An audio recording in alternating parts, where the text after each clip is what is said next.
Tere tulemast kuulama Emad räägivad uut podcasti episoodi. Kui sa tunned, et soovid emadusest rohkem kuulda, siis sa oled täiesti õiges kohas. Ja kui sa soovid süveneda, siis ma kutsun sind liituma teadlikuma ema klubiga ning mul on välja töötatud ka väga lahe mentorlus. Loodan, et sa naudid seda podcasti ja ma loodan, et sa saad hästi palju häid ideid, nippe ja inspiratsiooni. Mina olen Gertriin Petrov, ma olen teadlikuma ema brändi looja, mentor ja õpetaja. Tere tulemast kuulama. Täna meil on jälle järjekordselt üks hästi tuline teema, et kuidas ometi need lapsed õppima saada. Just ma lõpetasin podcasti salvestamise, et miks lapsed ei taha koolis käia. See nüüd on hoopis teine teema. Kuula kindlasti see eelmine podcasti episood ka ära, aga kuidas nad ometi õppima saada? Kas alustame? Lapsed ei taha õppida, sest nad ei tunne enam hirmu meie ees ja ma leian, et see nüüd on üks väga suur saavutus ja kindlasti on see üks parimaid saavutusi, mida me oleme lapsevanematena teinud. Nad ei karda meid enam. Jumal tänatud, nad ei peagi meid kartma, on ju. Ja see, et nad ei karda meid enam, on viinud meid kohta, kus see, mis meie peal töötas, enam ei tööta. Ma ei tea, kui mina väikene olin, siis meid nagu õpetati, et laps räägib siis, kui kana pissib ja lapsed pidid kogu aeg endast vanemaid austama, kogu aeg nõuti, et me neid austaksime. Siis mina olen oma lastele õpetanud, et austus tuleb alati välja teenida, et see, et ma olen sinust vanem ei tähenda, et ma olen sinust targem, see ei tee mind sinust paremaks. Ja täiskasvanud inimesed on aeg-ajalt tõeliselt tropid, mis austad neid siis, on ju? Ehk lapsed ei ole enam pimesi austamas. Ja siit kasvavad uued probleemid välja, mis tähendab seda, et meie omakorda peame hakkama kohutavalt palju arenema. Nad ei karda meid enam, nad ei austa meid enam. Me peame austuse välja teenima, täpselt nagu nemad peavad meie austuse välja teenima. Kahepoolne. Aga mis tähendab seda, et kogu õpetamise süsteem tuleb ümber vaadata. Kui vanasti õpetaja seisis klassi ees, siis kõik tegid hirmust püksi. Õpetaja oli jumal, õpetaja käskis. Poos ja laskis, lapse vanem oli jumal, lapse vanem käskis, poos ja laskis, siis tänapäeval laps on inimene. Ja siit hargnevad väga suured probleemid, me peame teda hakkama kohtlema nagu inimest. Ja kui vanasti õpetaja seisis klassi ees ja kärratas, pange kõik tähele, siis kellelgi ei tulnudki küsimust, et mis see tähendab, pane tähele. Kõik hakkasid hirmust, adrenaliin läks ülesse, kõik tulid teadvale, kõik hakkasid nagu loomu poolest naturaalselt keskenduma. Aga meie lapsed nad ei kasutanud seda sama süsteemi, sellepärast nad ei karda meid. Ja mina ei tea, kuidas teil on, aga mina olen selle üle uhke. Minu meelest on see üks väga ilus muutus. Nii et kujuta nüüd ette, meil on laps, kes teab, et on inimene, meil on laps, kes teab, et tal on õigused. Aga meil on laps, keda on vaja õpetada hoopis teistmoodi. Ta tahab teada, mida tähendab, pane tähele. Ta tahab teada, mis asi on, mis sa talle õpetad. Ta tahab uurida, ta tahab avastada.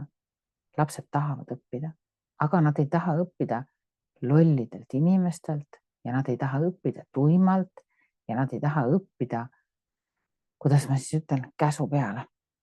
Mis teebki ju olukorra väga lihtsaks, nad on inimesed.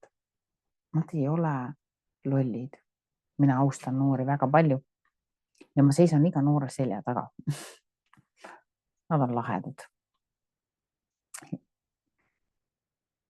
Et laste õpetamisega ma olen ise kokku puutunud juba 25 aastat, 12 aastat sellest olen olnud koduõppel, olen eraõpetaja, olen töötanud koolis ja minu selline metoodika, ma ei ole kunagi mitte üheski metoodikas kinni.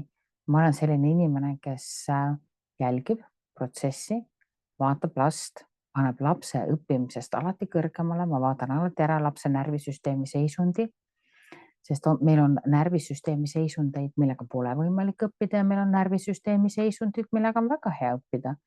Siis ma olen see inimene, kes siis õpetab emadele, kuidas reguleerida oma närvisüsteemi, muidugi ma oskan seda õpetada ka lastele.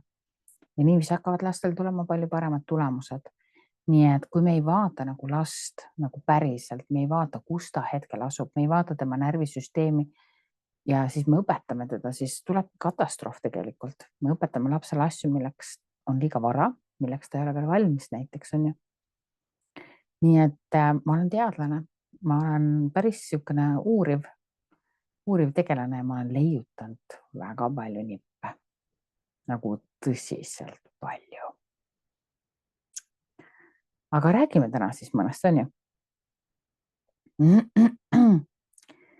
Kui me lapsi õpetame, siis me vahepeal ootame neilt hästi palju. Vahepeal me ootame, et nii, mina seletasin sulle 1 kord, mina seletasin sulle 2 korda, mina seletasin 3 korda. Nüüd, kui sa 3 korraga aru ei saa, siis loll.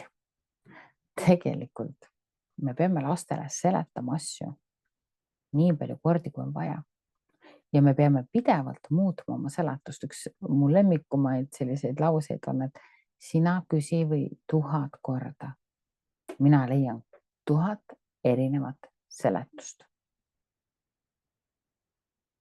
Sest et meil ei ole ju mõtet seletada seda ühte ja seda sama asja samamoodi ja loota siis, et ta saab aru, kui ta ei saanud aru sellest ka hetk enne. Mulle meeldib väga-väga leida erinevaid seletusi lastele. Mulle meeldib see, et nad küsivad, see ei ole norimine. Vahepeal täiskasvanud on väga tundlikud. Mulle meeldib see, kui ta tahab teada. Ja iga uus teadmine, see vajab rakendamiseks aega. See, kui tänapäeva laste üks fenomen on see, et nad hästi kiiresti saavad aru, hästi kiiresti taipavad, homme ei mäleta enam mitte midagi. See on tänapäeva noorte üks tohutu fenomen.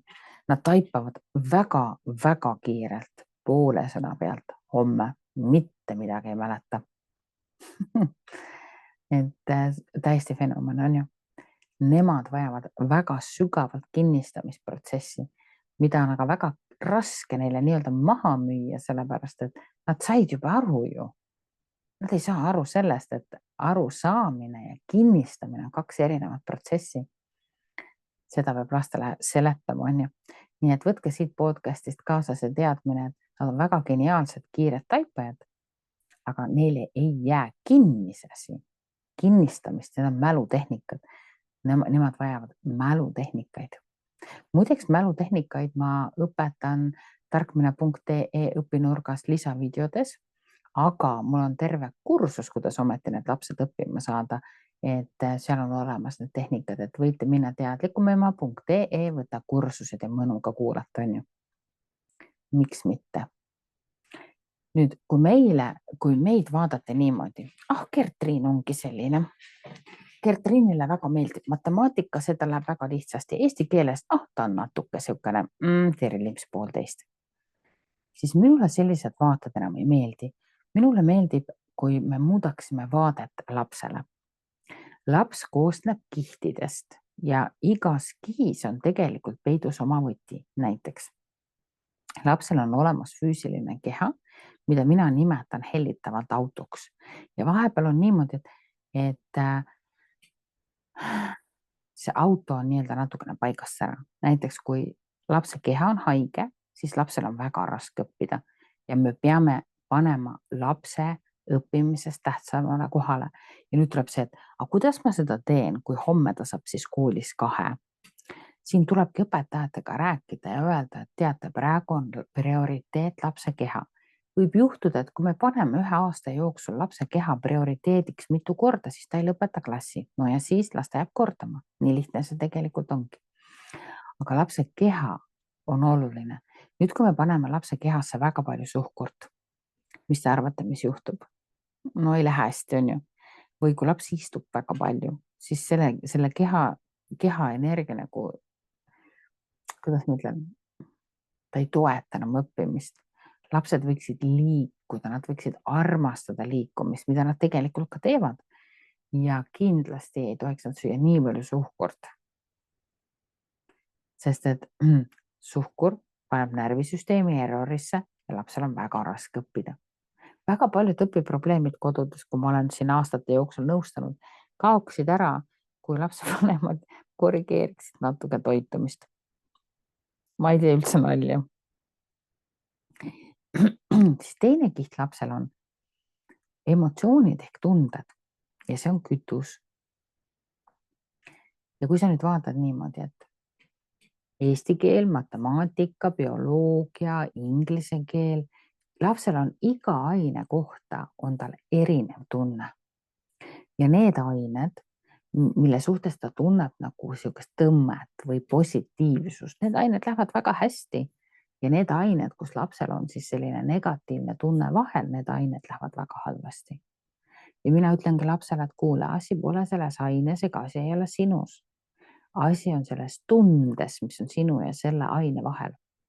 Ja seda tunnet, kusjuures, ma ütlen ka niimoodi, et matemaatika pole mitte kunagi kedagi hammustanud, matemaatika pole mitte kunagi mitte kellelegi teinud haiget. Aga see inimene, kes tutvustab sulle matemaatikat, on teinud sulle haiget. Nii et ma eristan alati nagu aine, tunde ja lapse. Ja nüüd, kui laps peab töötama endiselt selle inimesega, kes on talle teinud valu, siis see ei lähe hästi. Oletame, et õpetaja ongi kuri ja ta õpetab matemaatikat näiteks ja laps saab iga tund haiget, siis ta lõpuks läheb nii kinni, et kõik tema matemaatiline võimekus sulgub. See ongi halva õpetaja kingitus. See aine sulgub, seda ainet ei hakka mitte kunagi, mitte keegi kasutama. Ja selle aine suhtes tekib väga suur viha, mis paneb mind mõtlema, et kui me vihkame matemaatikat, füüsikat ja keemiat, siis nende ainete õpetajad vist võiksid väga tõsiselt peeglisse vaadata, kes on aastakümneid neid asju õpetanud. Ja kui väljuvad sealt koolist lapsed, kes neid aineid vihkavad, siis aine tutvustaja on teinud oma tööd väga halvasti. Aga niipea, kui laps saab aru, et see aine ise pole mitte milleski süüdi ja ta leiaks endale uue tutvustaja, läheb asi koheselt lahti. No mitte koheselt tööd tuleb teha, sest traumaga tuleb tööd teha. Aga need ained, kus on positiivne tunne, need ained lähevad hästi. Need ained, kus on negatiivne tunne, need ained lähevad halvasti. Võib juhtuda, et negatiivne tunne tuleb ka sellest, et lapsel puudub oskus pingutada. Ma olen märganud, et need lapsed, kes teevad koduseid töid, pesevad nõusid, koristavad tubasid, veavad puid, need lapsed on nagu pingutuse altimad. Ja need lapsed siis, kes istuvad ekraanides, chillivad, hängivad, vanemaid ei aita, nendel lastel on palju raskem pingutada ja selle tagajärjel nad, kuidas ma siis ütlen, vihkavad pingutamist nõudvaid asju märksa rohkem. Võib-olla minu lapsed räägivad kunagi inimestele kurbi lugusid sellest, kui palju nad pidid kodus tööd tegema, aga päriselt ka lapsed, kes on kaasatud koduste tööde tegemisse ja pingutavad, nad on altimad pingutama rohkem kui õppimise nimel. Ja õppimine nõuab alati pingutust, sest me alati puutume kokku millegi uuega. Nii et vahepeal võib juhtuda, et õpetajad ja kõik on väga-väga head, aga lapsel puudub lihtsalt oskus pingutada. Ja seda oskust ei ole tal õpetatud. Siis ongi lapsel ju keeruline, on ju. Nüüd järgmine kiht, mis lapsel on mõtted. Mis mõtted tal selle asja kohta on, mida ta peab õppima? Ja nüüd ma tahaksin küll ütelda, et kõik täiskasvanud inimesed võiksid natukene peeglisse vaadata, sellepärast et TikTokis ja sotsiaalmeedias ja oma kodudes ja oma tutvusringkonnas me väga tihti mürgitame laste päid mõtetega, mida ei tohiks sinna panna. Mina pole küll päevagi matemaatikat kasutanud. See, mis ma koolis õppisin, seda ma pole kunagi kasutanud. Kool on nii mõttetu, kool on nii mõttetu, kool on nii mõttetu. Tegelikult ei ole. Sa kasutad kogu aeg ju teadussaavutusi. Kas seda sama podcasti sa kuulad ju läbi selle, et keegi viitsis need asjad ära õppida? Keegi sai aru. keegi võttis oma elus kasutusse. Võib-olla oleks ausam öelda lapsele, et meid ei õpetatud neid asju elus kasutama. Meid ei õpetatud, kuidas nendega oma elu paremaks teha.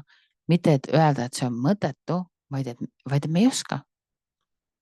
Aga need, kes oskasid, need leiutasid ju ägedaid asju, on ju. Nii et lapsel on auto ehk füüsiline keha, siis on tal tunded ehk kütus, millega ta asju teeb ja siis on tal mõtted ehk GPS. Ja nende kõikide kehadega tuleb tegeleda selleks, et õppeprotsess läheks imeliselt hästi. Ja siis on olemas lapsel ka naturaalne sükene intelligentsus märgata näiteks, olla vahetuskontaktis. Ja kui sinu laps on suuteline märkama kas või üht asja, on ta geenius. Märkamine ongi õppimise alustala number 1. Ja ma räägin ka vahepeal oma koolitustel sellise loo 2 sahtlist, sokid ja trussikud. Ühes sahtlis on siis sokid, teises sahtlis on trussikud. Ja kui sa nüüd oma last vaatad, siis tema sahtlid hakkavad juba päris kenasti täituma, on ju, uskumustega. Mulle see meeldib, mulle see ei meeldi. Ma tahan seda ma ei taha. Ma arvan seda. Ehk kõik need sahtlid hakkavad ühel hetkel mängima ja vaadake, siin tulebki see koht välja, et me peame olema väga ettevaatlikud, mida me usume, mida me arvame, mis meile meeldib, mis meile ei meeldi. Kui me mürgitame oma lapsi kogu aeg lugudega, kuidas mina vihkasin matemaatikat ja matemaatika oli juba siis väga rõve ja vastik ja nõme, siis kuidas saab sinu lapse matemaatiline võimekus üldse kunagi lahti minna, kui sa paned selle juba kinni. Ja nüüd, kui sa praegu avastad, oh my god, aga ma olengi sellist jama oma kodus suust välja ajanud, nagu päriselt, kui sa selle avastad nagu päriselt on ju, siis seda saab muuta. Sa võid täitsa vabalt lapsele öelda, et ma tegelikult ei ole lihtsalt osanud seda oma elus kasutada. Mul oli väga halb õpetaja, ma sain väga palju haiget. Aga täna ma tean, et kõik lapsed on geeniused, kõik lapsed suudavad õppida kõiki aineid. Lihtsalt ma omal ajal sain haiget. Ja tegelikult, kui sa vaatad nüüd töökuulutusi, siis sa näed küll, et on töökuulutusi, kus läheb vaja matemaatikat, on ju. Lihtsalt sina täna ei kvalifitseeru järelikult. Aga see siis teeb matemaatika valeks või teeb selle, või lihtsalt teie teed läksid lahku, sest sa said haiget. Ja nüüd te näete, valu hakkab määrama lõpuks elus valikuid, on ju. Nii et märgake, istuge hästi rahulikult koos oma abikaasaga maha, vaadake, mis seal lapse soki ja trussikute sahtlis on ja siit saab alguse põhjus, miks ta ei taha sul õppida. Ja seda kõike saab muuta. Teadlikum ema klubis õpetama just täpselt soki ja trussikute sahtleid jälgima, avastama ja muutma. Ja kui lapse vanem oskab muuta enda uskumusi, ei meeldi, ei taha, on arvamusi, siis miks ei peaks oskama seda ka laps? Mulle õudselt meeldib see, et ma olen avastanud kõik sellised teadmised ja tehnikad, mida saab väga-väga lihtsalt õpetada oma lapsele. Mitte midagi sellist esoteerilist. See on lahe.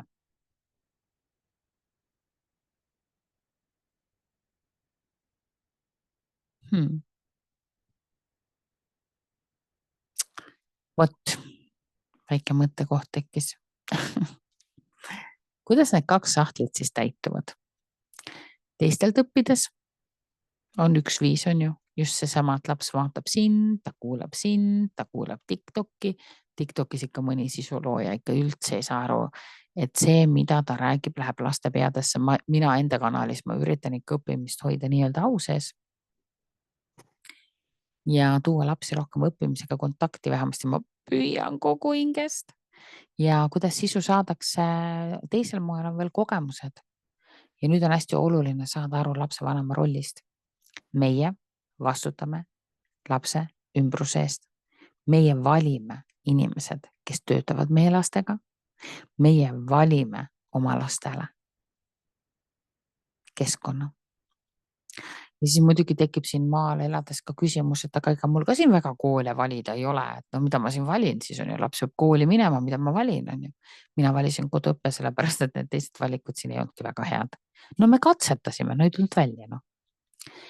Ja siis tekib see küsimus jälle, et oota, aga seda on nagu too much, liiga palju. Ja siis me hakkame saama aru, et võib-olla lapsevanemaks olemine ongi keeruline. Ta nõuab niivõrd palju loobumist, et see on lihtsalt uskumatu. Ja kui me loobume teadmisega, miks me loobume, siis sellest saab väga ilus teekond.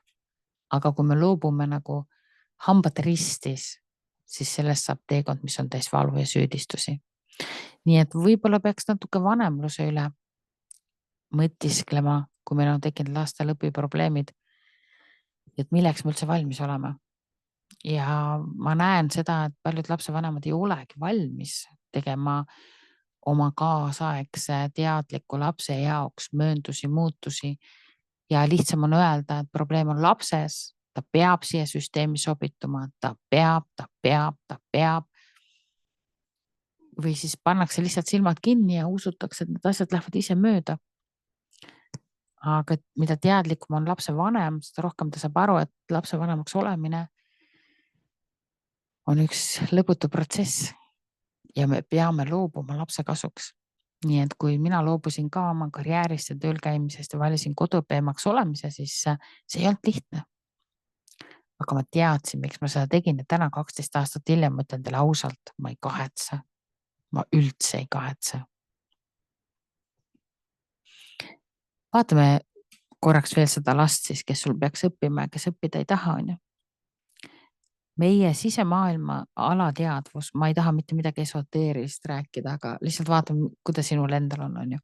Sulle meeldib teha asju, mille suhtes sul on hea tunne ja sulle ei meeldi teha asju, mille suhtes sul on halb tunne. Lihtsalt vaata sa korraks üle. Lapsega on täpselt sama. Pange lapse ette erinevad õpikud. Päriselt pangegi lapse ette erinevad õpikud. Vaadake ühte õpikut, küsi, mida sa tunned. Vaata teist õpikut, küsi, mida sa tunned. Avastage ained, mis lapsele on siuksed hea tundega seotud. Siis avastage ained, mis on halva tundega seotud. Asi pole aines, asi pole lapses, asi on selles tundes. Ja tunnet saab muuta. Tulge klubisse õppige, tunnet saab muuta. Seda me oma traumaga lapsega tegimegi. Tal oli matemaatika ees nii suur valu, et see oli uskumatu, mida see õpetaja oli kokku suutnud keerata.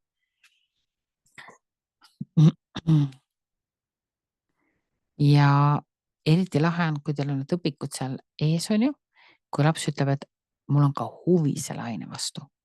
Huvi on täiesti eraldi fenomen. Huvi tähendab seda, et laps naturaalselt keskendub, naturaalselt uurib, naturaalselt õpib. Huvi tuleb alati täita. Huvi jaoks tuleb anda rohkem aega. Huvi, sellel tuleb lasta areneda.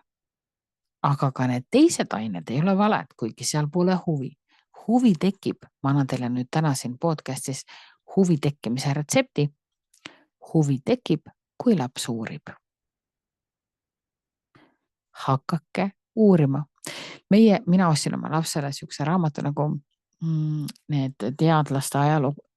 Lasteraamat oli, kus rääkis erinevatest teadlastest ja nende nagu siukene ühe lehekülje peale võeti nende elu kokku, on ju. Ja see oli nii huvitav. Me saime teada näiteks seda, et suurimad geeniused hakkasid õppima alles 15. eluaastast. Nad said olla lapsed, nad said uurida maailma, nad said olla lapsed. Nii et me röövime oma lastelt vahepeal lapsepõlve, on ju.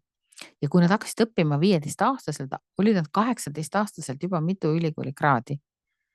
Aga mis siis, kui see olekski nii, kui me ei topiks neid süsteemidesse nii kiiresti? Mis siis, kui lapsed saaksid olla natukene rohkem lapsed? Ma ei pea silmas ekraanilapsi, on ju? Et jätame nad koju ja istutame kõik ekraanidesse. Ei, seda ma ei pidanud silmas. Vaid et nad saaksid olla siin maailmas, nad saaksid uurida seda maailma, joosta õues, suhelda inimestega. See arendab tegelikult aju palju rohkem, kui istuda siin raamatute taga. Nii et ja siin me lugesime nende inimeste kohta ja me saime nii palju naerda, et alati, kui siis mingi teadlane midagi avastas, mis käis kirikuga vastuollu, siis ta pandi koduaresti näiteks. Aga need väikesed infokillud olid nii huvitavad, et need tegid aine ka huvitavamaks. Õpetajal ei ole aega uurida neid asju. Õpetaja täidab oma seda õppekava, on ju, tal on tempo, enamus aasta ei jõua õppekava isegi mitte läbi käia kevadeks. Et see on meie lapsevanemate teha ja ma väga-väga soovitan hakake uurima, see on nii lahe, see on nagu päriselt lahe. Kuldne reegel õppimisel on siis palun ära tee valu, sest muidu laps hakkab arvama, et see aine on halb, see ei sobi temale, see ei käi tema eluga kokku, ta pole andekas, ta on loll, tegelikult. Aga mis siis, kui see sulgeb hoopis lapse jaoks midagi väga olulist? Valu teha ei tohi. Valu moonutab pilti. Alati.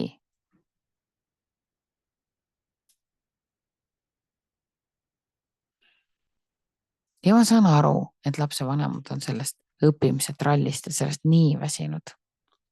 Laps ei kuula, ei oska, ei jõua. Ei näe lootust.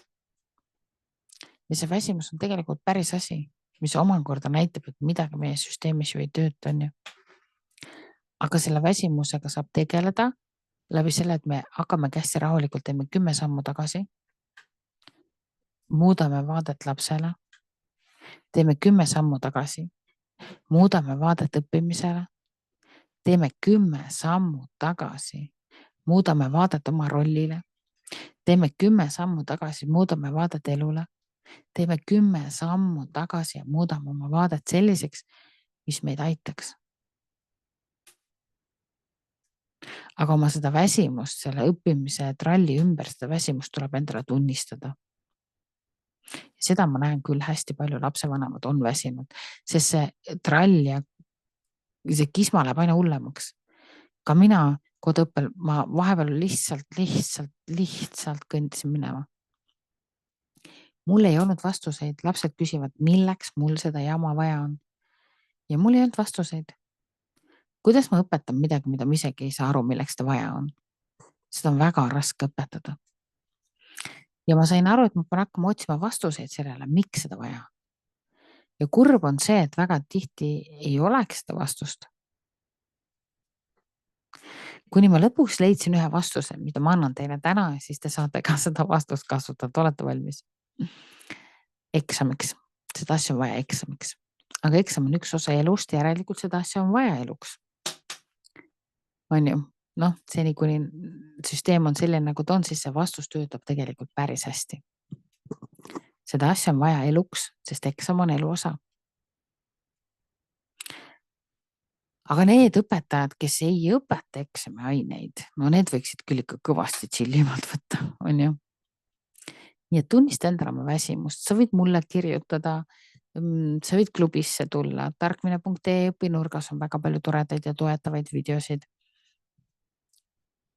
Aga väsimus ongi esimene samm nii-öelda ütelda, et ma ei taha enam niimoodi edasi minna.